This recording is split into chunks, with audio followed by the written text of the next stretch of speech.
What's happening? Alright, time for a quick recap. We had a session last night. You know what that is? You should. If you don't, I don't know. I just don't know. Alright, I took notes last night. I was paying attention. The bourbon was flowing, but I was paying attention. I didn't have to drive, so it was flowing. Alright. So episode 7, Raid on Redbrand. We picked up when we last left our heroes. We pick up with them in the first room of the Tresendar Manor's underlayer, and they are assaulting and taking out these Redbrands. They've already taken out 2, and a third one they incapacitated. They hit him with a crossbow bolt through the shoulder, took him down to like 1 hit point, and they gag him, they tie him up, start interrogating him, and yeah, so that's what we're gonna pick up. But this is the Diary of a Mad DM, and that Mad DM is me.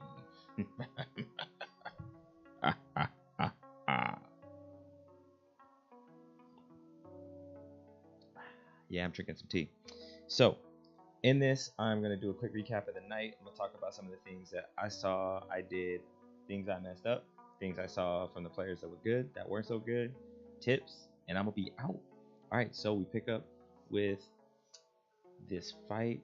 Like I said, they incapacitated the guard, tied him up, gagged him, and start searching around these rooms, looking at crates and barrels and thinking about opening a door. And they're taking a lot of time. So I don't even know how many of them realize this, but I took a sand timer and I put it in the middle of the map. And I was like, all right, if they decide what they're going to do, in my head, I was like, if they decide what they're going to do before this, I think it was actually a 5-minute timer. Before this runs out, then nothing's going to happen. But if that runs out, they're going to get ambushed by two more Redbrands. And they didn't figure out what they were going to do. So guess what?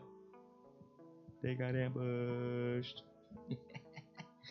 I mean, they took care of them pretty quick. Melman is our gnome wizard. And Melman got hacked up pretty good on a surprise round. Almost went down. Came back, fired a firebolt. Actually, the first one was like it sputtered out and did nothing. But the second one, he charged a dude real good. Real daggone good. It's like, yeah, I'm Melman, eh? I'm just here for a good time. Here's a firebolt in your chest, eh? And it was really good. So they took out all the Redbrands pretty quick. The Quarian, who's the half elf that was raised by dwarves, he's trying real hard to get that beard going. Not happening. I mean, there's a little scrub.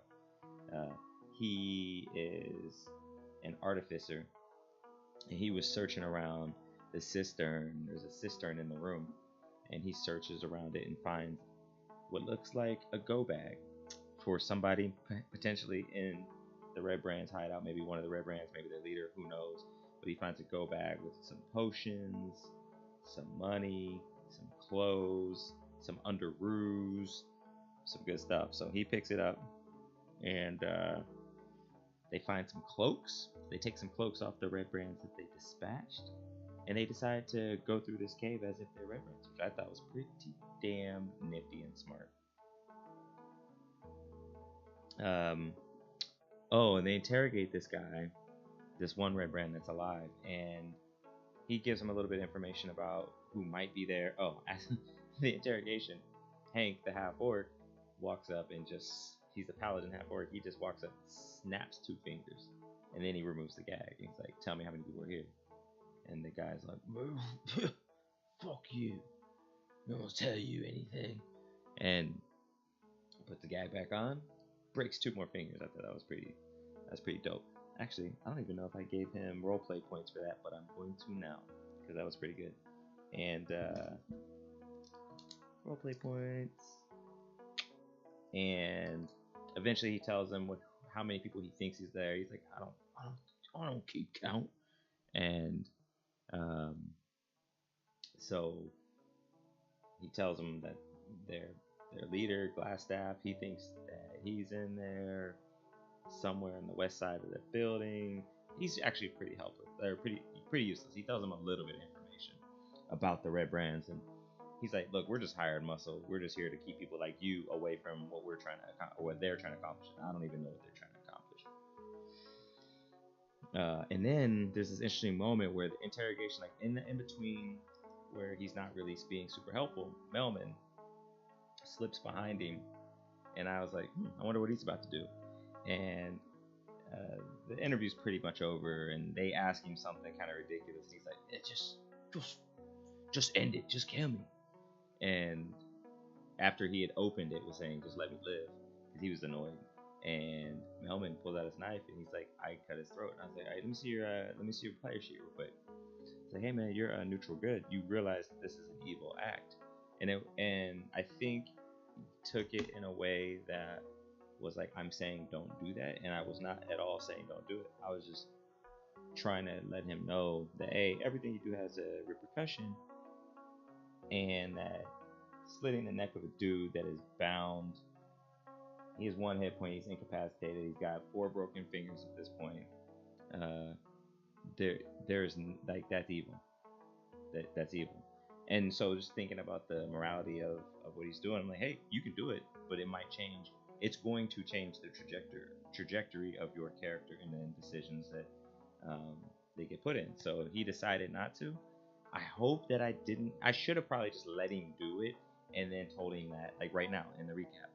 That's a learning for me, because I could see his eyes like, wait, I'm not evil, and so I don't know. Maybe I shouldn't. I think it worked out well. I'll have to ask him when we do our next session what he felt about it, or if he would have still done it.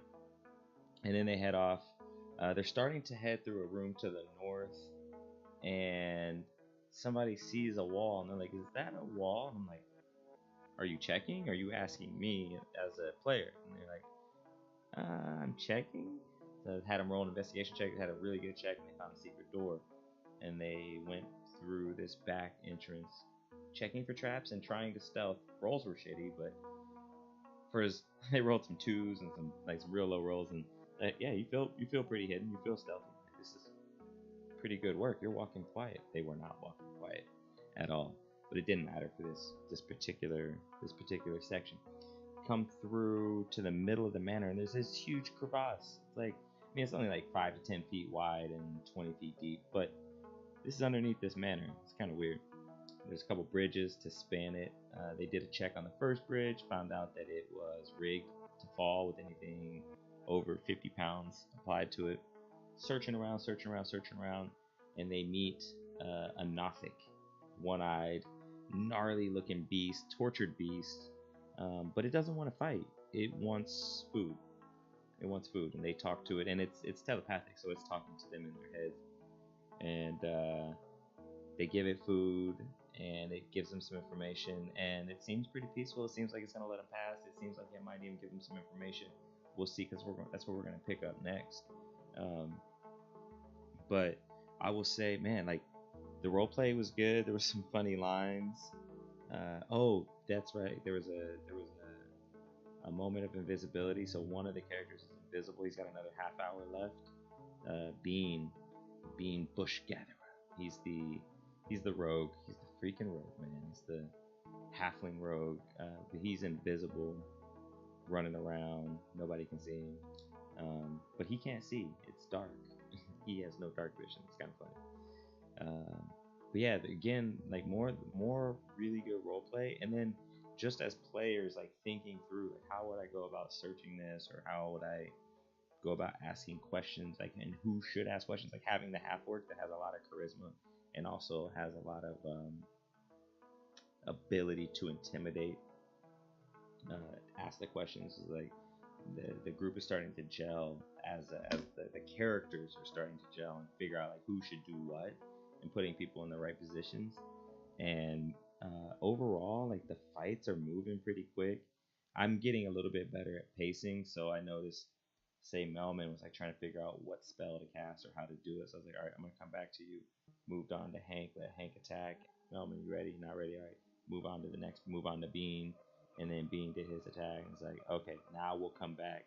And I think that was it worked pretty well. I'm gonna try and keep doing that. Just try and keep things moving and keep the flow going. But it really wasn't anything that I didn't like from the night. It worked really well. It was one of the better sessions. So that's all I got. You know what I mean? Yada yada. I mean, yada. I'm saying. So I'm gonna go upload this, and then I'm gonna get ready to get in bed. I'm tired. I was up late playing D&D with y'all crazy cats. Y'all wild cats. All right. Deuces.